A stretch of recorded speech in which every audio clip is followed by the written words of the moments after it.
शफीकुर रहमान बर्क का निधन हो गया है।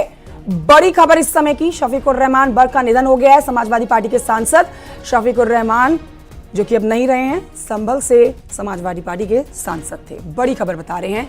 तो आज का बहुत बड़ा दिन, जहां पर एक तरफ राज्यसभा चुनाव को लेकर लगातार वोटिंग हो रही है, तो वहीं समाजवादी पार्टी के लिए आप ये एक और बड़े झटके के तौर पर खबर ले सकते हैं, क्योंकि उनके कद्दावर नेता समाजवादी पार्टी के अब नहीं रहे।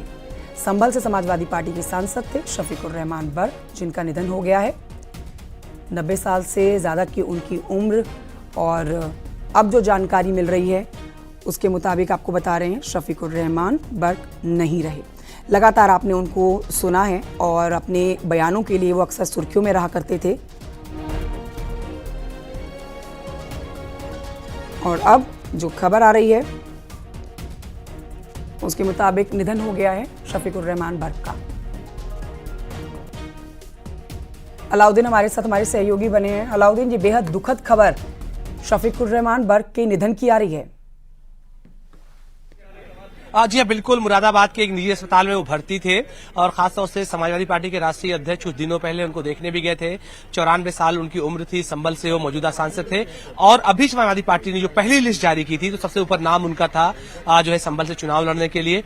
अब समाजवादी पार्टी को रिक्त हुई सीट को लेकर के भी एक मंथन करना होगा कि आखिर वहां से किसको उतारा जाए। तो ऐसे में कई बार के वो सांसद समाजवादी पार्टी के रहे हैं और खासतौर से मुलायम सिंह यादव ने जब पार्टी बनाई थी तो उनके साथ सन 1989 समाजवादी पार्टी के फॉर्मेशन में वो थे, संस्थापक कुछ सदस्य थे, कई सारे पदों पर उन्होंने काम किया। मुलायम सिंह यादव के साथ कंधे से कंधा मिलाकर उन्होंने राजनीति की। एक लंबा अनुभव उनका संसदीय प्रणाली का उनको रहा है।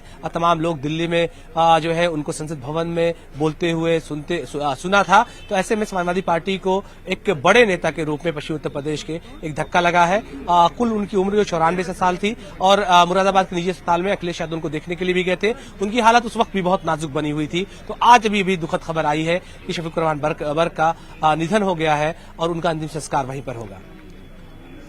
अलाउद्दीन, ये वाकई में एक बहुत बड़ा झटका समाजवादी पार्टी के लिए कहा जाएगा। कद्दावर नेता समाजवादी पार्टी के सांसद शफीकुर रहमान का गुजरना एक बहुत बड़ी क्षति पार्टी के लिए आप कहेंगे, क्योंकि जिस तरह की ईमानदारी शफीकुर रहमान बर्क की तरफ से दिखाई जाती थी और जिस तरह से जो खबरें आती थी कि उनके सांसद या विधायक समाजवादी पार्टी के अपनी पार्टी का दामन छोड़ रहे हैं, तो हमेशा उनका एक रिएक्शन जरूर आता था। अब इस क्षति की भरपाई कर पाना समाजवादी पार्टी के लिए बेहद मुश्किल। अलाउद्दीन, आप बिल्कुल बेबाकी से बोला भी करते थे। आपने देखा होगा, चाहे वो लोकसभा के बाहर रहा हो, कभी वो लखनऊ में भी आते रहे हो, हर मुद्दे पर उन्होंने बेबाकी से अपनी राय रखी। हालांकि वो कई बार अपने बयानों के जरिए से कंट्रोवर्शियल भी हो जाते थे, विवादित भी हो जाते थे। कई बार उनके बयान इस तरह के होते थे जो संवैधानिक दायरे से इतर थोड़े से दाएं बाएं भी हो जाते थे, लेकिन वो अपने तर्कों के आधार पर अपनी बातों को रखते थे, क्योंकि लोकतांत्रिक व्यवस्था में बात रखने की सबको स्वतंत्रता है। तो ऐसे में वो खुल करके अपनी बात रखते थे, बहुत ज्यादा दबाव में नहीं रहते थे। और मुझे तो याद है कई बार उन्होंने जो है इस्लामी मुद्दों पर, मुस्लिम मुद्दों पर कई बार अपनी राय रखी। तो समाजवादी पार्टी ऑफिस से भी उनको फोन गए कि आप थोड़ा सा जो है इस पूरे बयान को लेकर के थोड़ा सा शिथिलता बरते, लेकिन उन्हें अपना वो रूप और जो था तरीके वो जारी रखा। तो ऐसे में एक नेता के तौर पर उन्होंने न सिर्फ अपनी एक मजी हुई पारी खेली, बल्कि अपने क्षेत्र पे वो बहुत ज्यादा मशहूर थे, अपने इलाके में मशहूर थे। इवन सांसदों के बीच में, अपने साथी सांसदों के बीच में, चाहे एनडीए के हो, दूसरे पार्टी को हो, एनडीए के अलावा साउथ इंडिया की कई सारी पार्टियां हैं, उन्हें कई सारे मित्र और दोस्त हुआ करते थे। हम लोगों ने संसद भवन के बाहर एक बार जो है सांसदों के बीच में इस बात को भी डिस्कशन होते सुना कि उनकी उम्र इतनी अच्छी है और वो तंदुरुस्त सांसद राज लेना चाहिए। 93 साल के शफीकुर रहमान बर्क का निधन हो गया है। शफीकुर रहमान लंबे